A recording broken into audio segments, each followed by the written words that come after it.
in on the conversation. Now, back to Backfire.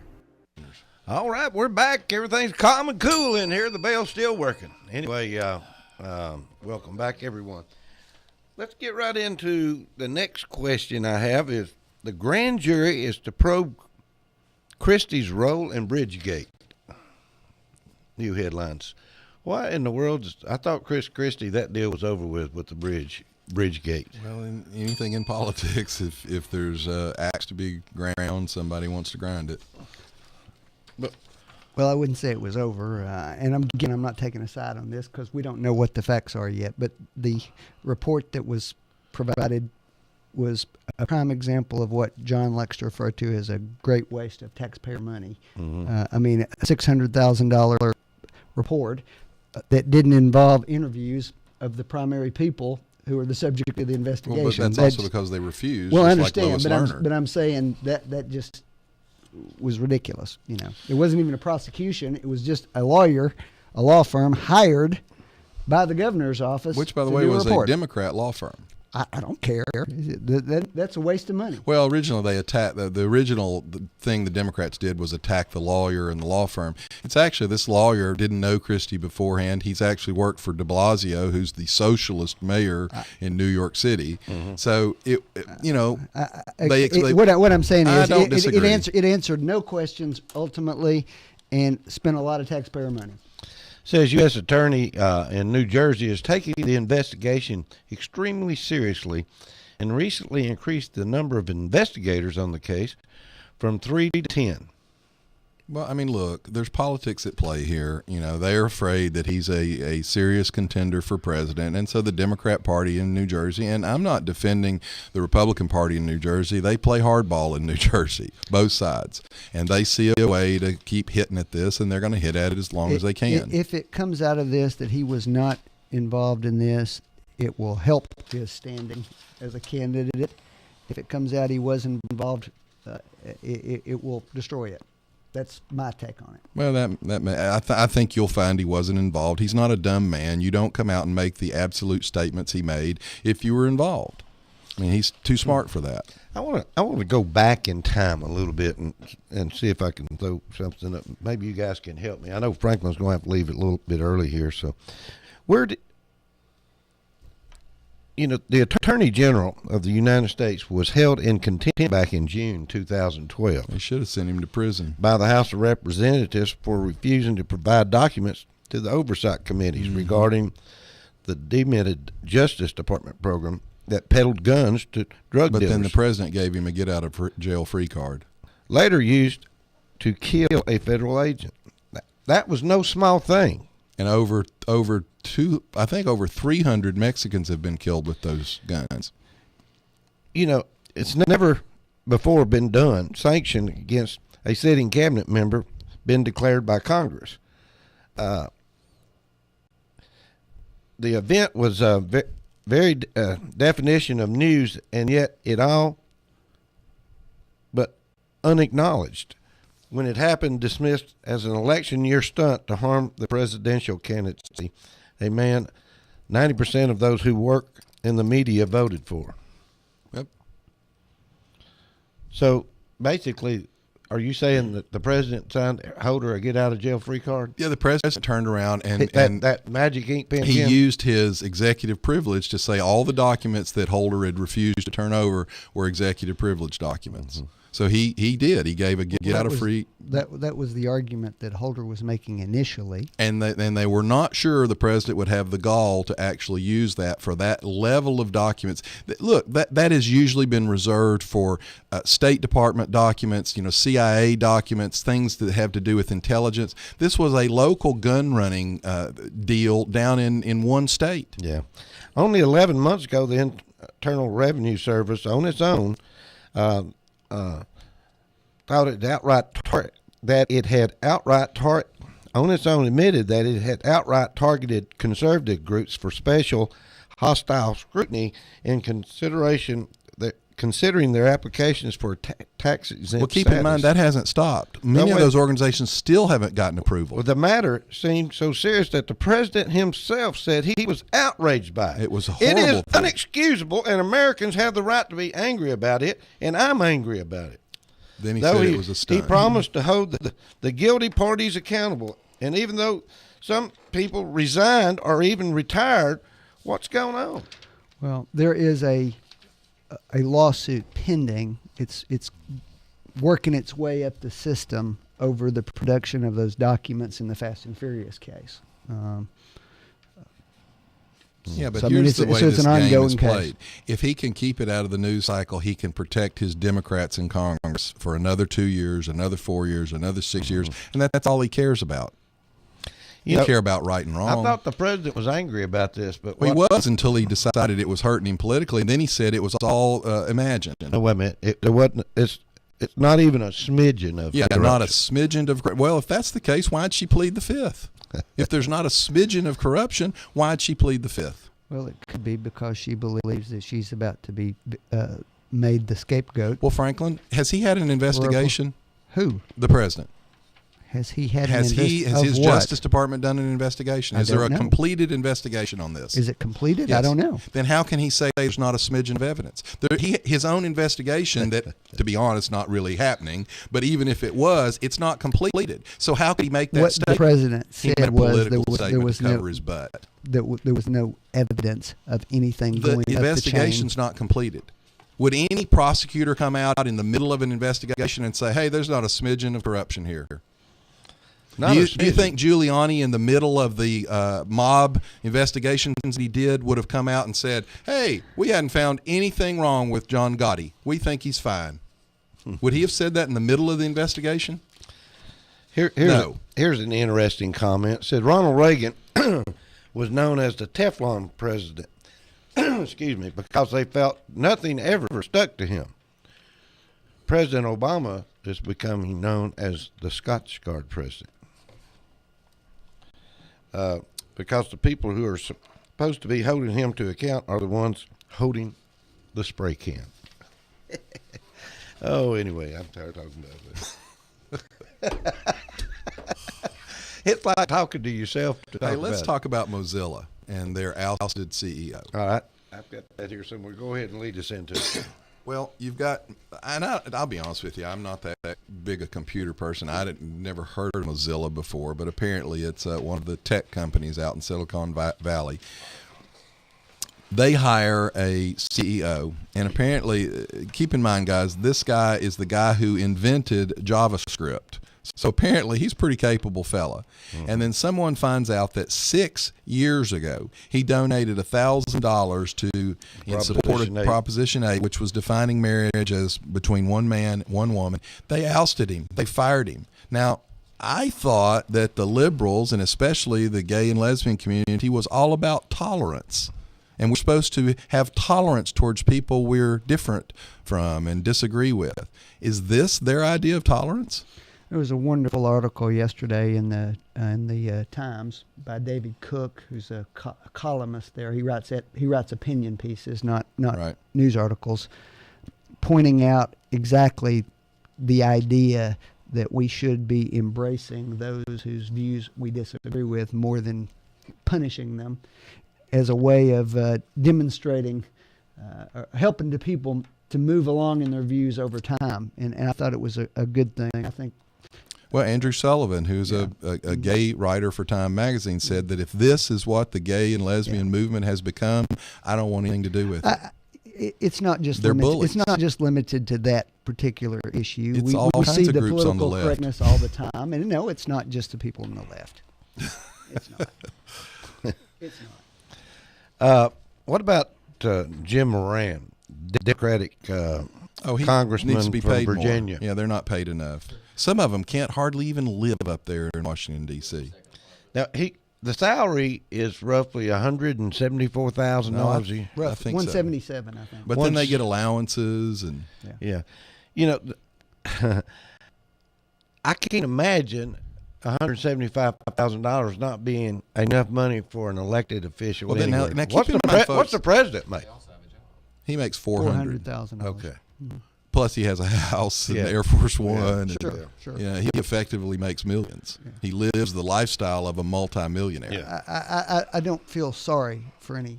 Well, let me ask you a question, Congressman. Franklin. If a Republican had, It's a choice to make. Now, he's going out of office, right? let me ask you a question, though, Isn't he I Franklin. think he was retiring. Yeah. If a Republican congressman had made that statement, we would have read about it all over the New York Times, all over Now, John, every paper. Well, I in the did country. read about that all over the. John, you know that we'd never read about It would have been, Republican it would have been anything those like that. evil Republicans and the 47% remark. This guy's a Democrat, supposed to be a man of the poor person, and he's whining about only being paid $175,000. I have yet to see a positive coverage of that particular statement. Congressman Trey Gowdy, it's not about a positive coverage. It's about a lack of coverage. Well, I've seen it would have lots of been coverage. plastered everywhere if it had been a Republican. I think the answer to your question is what Steve said a moment ago. It's the fact that he's going out of office that lowered the coverage. Well, Because Congressman if he was Traeger- running again, I bet he wouldn't have said that. And if he Frankly, had, he we've would have had been Republicans reelected. that are going out of office that have said things, and they used it to brand the entire Republican Party.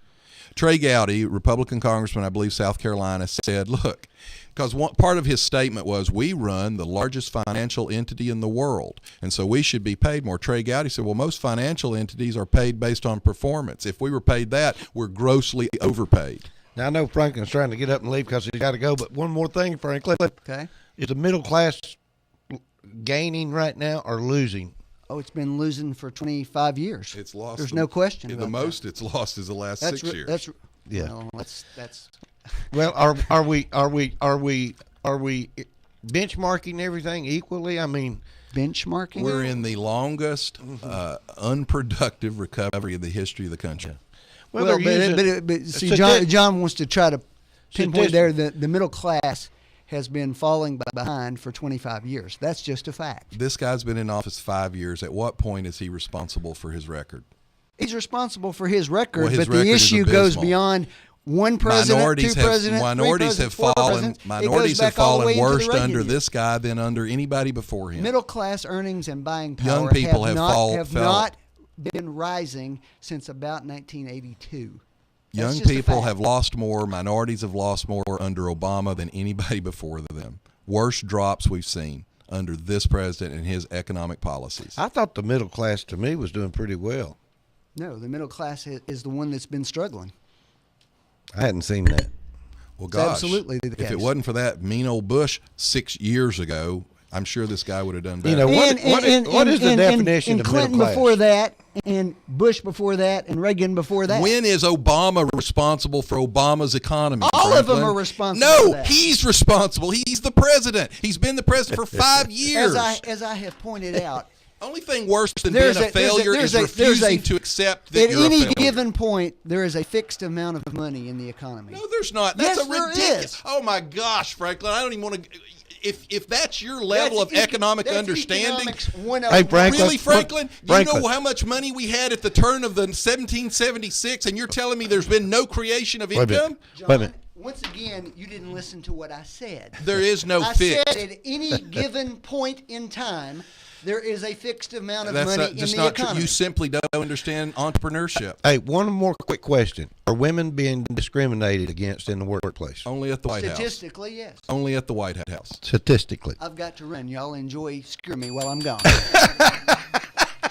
I'm sorry. Did he say skewering or did he say? Boy, he sure got out of here in a hurry this morning. I hope he said Bye, Franklin. skewering. Bye, Franklin. Oh, my goodness.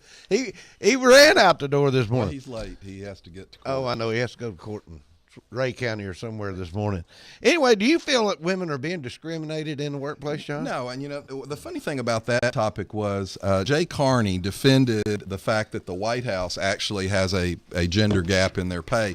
And what's interesting is his defense is exactly what Republicans have said all along about why this whole avenue of approach is wrong. He said, well, you know, the female staff, they don't take the same jobs and they don't work the same and they want more time off. That's what we've said all along. You can't look at this, women don't want to work the same types of jobs that men work. And if they do, they should be paid equal. And they pretty much are paid equal for the equal job. But they don't stay in the workforce as long. They don't work the same hours. They don't work the same type of jobs. That's why you have a difference when you just take all men and all women and look at them. So it's amazing that Jay Carney can use the very argument against this to defend the White House while claiming that we need equal pay. Anyway, we'll go ahead and take a call. Go ahead, caller. Good morning, Steve and John. How you doing? Hey, good morning. I know John will probably agree with me on this, but why does the president keep messing around with people's like they keep taking Social Security money out of Social Security for people's retirement? Now I heard the other night that they're going to try to do the Medicare cuts. Well, it's because the media over the years has allowed the Democratic Party to claim that they're the party that protects those things. To be perfectly honest, I used to have this, and I don't have it in front of me now, but every clip that's been done to Medicare and Medicaid has been done by the Democrats. The first time they taxed it, the Democrats voted that in. The first time they cut it, Democrats voted that in. Matter of fact, at one point, it was an actual tie in the Senate, and Vice President Al Gore came down and cast the deciding vote to do it. Democrats have hurt that every time it's been hurt, but the media allows them to pretend like they're the protector. And so I wonder if they're going to do it like this, like on the Medicare cuts. Are they going to do it based on people that's got the most money, or I don't know how they're going to do that? Well, the problem is Obamacare was unsustainable. It wouldn't work on paper. It won't pay for itself. It still won't work on paper. It doesn't work, and they know it doesn't work, so the money's got to come from somewhere. Now, one of the things they're doing is the young people are really getting slammed because some of these, there's a new report out that there was the largest increase in premium increase this past year because of Obamacare. And some of it is because of all these changes. For example, at 52, I now have to have maternity coverage. I have to pay for that. Well, I pay for that. Well, I'm not getting the benefit of that, but that's going to pay for someone else's care.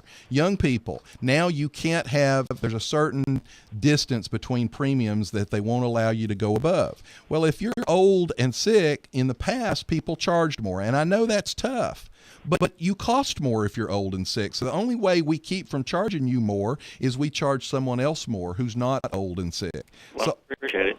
all of this is a transfer of wealth, and it's unsustainable. And I know that sounds negative. And what I want you to understand is there were ways to fix all of these problems without tearing all of this up, without taking everybody's insurance away from them.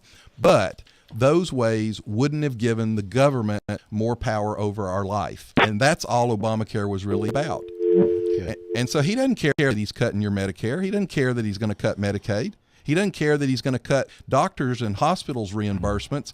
And he'll tell you, oh, don't worry about that. He doesn't care about America. Well, the problem is he'll be out of office before we really realize the damage from all of this. And that's all he cares about is retaining his office and retaining power. What do you think Obama's going to do as far as a president in history? What's going to happen here? I think he'll go down as one of the worst presidents in history. Well, I mean, I think that's already there, but I mean, now the difference may be, and you all can label me crazy on this, if the socialists end up taking over, they'll just rewrite the history books, and he'll be the greatest president in history. Yeah. Well, I'm sure that the writers will be writing. Anyway, I wanted to press on a little more on the women being discriminated against in the workplace. I believe that's kind of a bad call right there on the part. But we're running out of time. I'm going to give you a few minutes, John, to talk about anything you want to since Franklin's gone. Well, I will tell y'all that one of the global warming gurus has now reversed himself and is slamming the UN report. This guy was James Lovelock, and he's considered one of the pioneering scientists of the 20th century. And originally he made the claims about global warming and all. He's now said that basically they ripped off his 2006 book in this latest UN report, and he has retracted the book. He said he's wrong. And when he was asked about it, it's an interesting response. They said, well, you've retracted all these statements you made 4 or 5 years ago with Al Gore, in fact. And he said, well, that's my privilege. You see, I'm an independent scientist. I'm not funded by some government department or commercial body or anything like that. If I make a mistake, then I can go public with it. And you have to, because it is only by making mistakes that you can move ahead. He now says that this is all basically craziness and that it's a way to take control. Anyway, we've had another interesting Wednesday morning, and our time has run out. Franklin's hit the road. He's headed towards a case somewhere. I guess I will say you do not need to understand. Y'all heard the president bragging about the 7.1 million sign-ups under Obamacare. First thing, when he bragged on that at his press conference, as usual, he didn't allow any questions. So the media were not allowed to ask him any questions. But just so you know, 7.1 million, he says, signed up. At least 5 million lost their insurance because of Obamacare. They now consider you signed up if you simply selected a plan, not whether you've actually paid for it or not. They actually have decreased the amount of uninsured Americans by only 1.2%.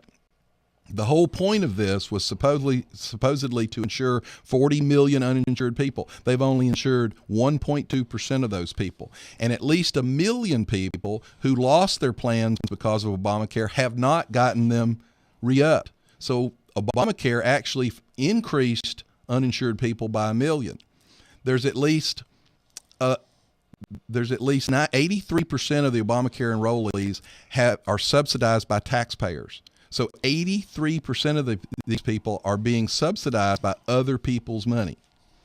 And only 27% of them are young and healthy, which originally they said they had to have at least 40% young and healthy to not go into what they call the death spiral. Most people now think that while this was the largest increase in premiums this year, it will be larger next year and larger the next year. When everybody is required to be on this thing, it's going to be unbelievable. You think Nancy Pelosi's happy now? I think she's crazy. I think we ought to end on that one. See you next week. Bye-bye.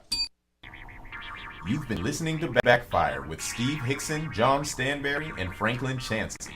Catch them again on Whoop FM at noon.